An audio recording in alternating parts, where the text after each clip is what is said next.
c'est qu'une recherche maths et musicale? C'est quelque chose que j'essaie de pousser depuis, que je suis rentré au CNRS, même avant. En fait, mes études en Italie étaient des études en mathématiques, en algèbre, en topologie, géométrie algébrique.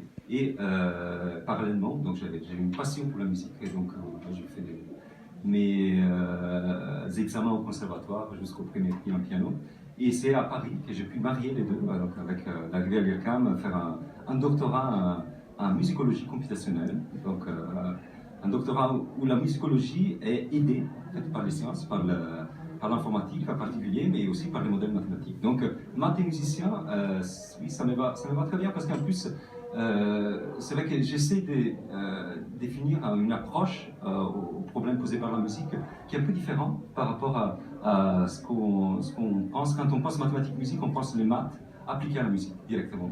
Alors que j'ai plutôt tendance à renverser cette perspective qui vient de Leibniz, quand il dit que la musique est quelque part un exercice d'arithmétique cachée. Donc il a fait à son insu. C'est dans les correspondances avec notre mathématicien que Leibniz s'exprime comme ça. Pour moi, j'essaie de renverser la flèche en montrant que les maths sont un exercice de musique.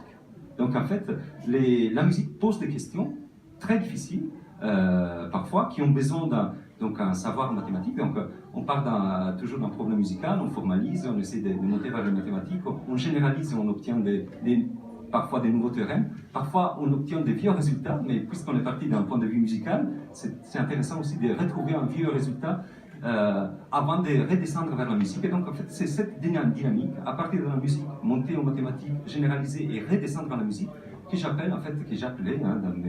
dans ma thèse, déjà en 2003, à l'école de sciences sociales et en ayant l'IRCAM comme laboratoire d'accueil, que j'appelle donc une dynamique mathémusicale.